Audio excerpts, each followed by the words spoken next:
While I do enjoy reviewing and using really expensive glass like all the Sony G Master lenses, I think generally speaking I like reviewing stuff that's more budget friendly for you guys and showing you stuff that is at a lower price but still performs really well. So a little while ago a company called Viltrox, I'm sure a bunch of you guys know them with all the adapters that they make for different cameras, reached out to me and asked if I wanted to review their 85mm 1.8 lens. So with that in mind I do want to make it clear that they did send me this lens for free in order for me to review it, but I told them the same thing that I've told every other company in the past, that I'm happy to do a review and it'll be an honest review regardless, and I'm not going to be told what to say. I've done that in the past and some suppliers just don't reply back after that, and some back their stuff and send it out anyway. So they did send it out and these are my honest thoughts about it. The first thing that really surprised me when I took it out of the box was it feels similar to the 85mm 1.8 Sony lens, but it does feel a little bit heavier and just a fraction better built than the 1.8 Sony. One of the downsides to the build quality is that it doesn't have any weather sealing, and it has the USB port on the back of the lens mount for updating the firmware and things like that. And I think that's a little bit questionable when you're talking about weather sealing and dust. I did want to touch on video focus just quickly. I took my daughter outside to run around with her ball and I was just tracking her with the standard settings in the back of the camera, and it done a really good job. I was quite impressed with that and I definitely didn't expect it. With some of the cheap real budget lenses I've used in the past, they were decent for photo focus but not that great for video, whereas this one was really good for both. In terms of photo focus, it's definitely faster than the 85mm G Master.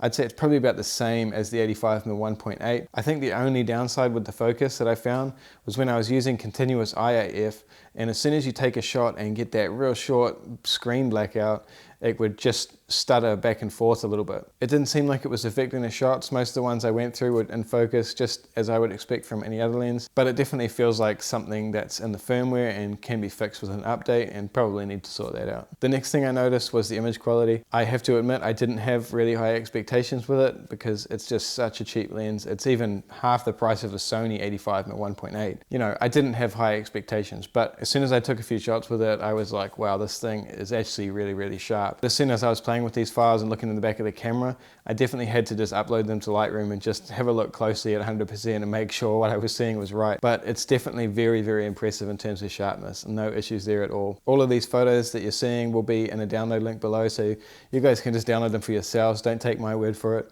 Download them, have a look for yourselves and see what you think. Drop a comment below and let me know what you think of the lens. A couple of other things to note is that I really prefer having the AF/MF switch like you do on the G Master lenses, especially with the Sony cameras, because if you want to have it in manual focus and you don't have the switch, you either have to have it assigned to a custom button or go into the function menu to change it, and if you're in a bit of a hurry, that can be an issue. Now I don't think most people are going to compare it to the 85mm G Master because it's just in such a different price range that you're either going to be looking at one end or the other, and chances are you're going to want the premium brand or go for something cheaper. So if you're looking at it, compare it more to the Samyang or the Sony 1.8, and all three of those lenses have really great points, but this one is just so much cheaper. I would really suggest downloading the files, and if you can, have a look at it in stores. I don't think many places in New Zealand would stock this lens, so you'd probably have to buy it online. Some other news, I'm almost at 10,000 subscribers and it's been a great journey so far. I really appreciate all you guys following along and subscribing and commenting and all the support that I've had over the year that I started this channel. Let me know what you want to see next and I'll put it in the list of videos that I have to make. I'll see you in a couple of days with the next video.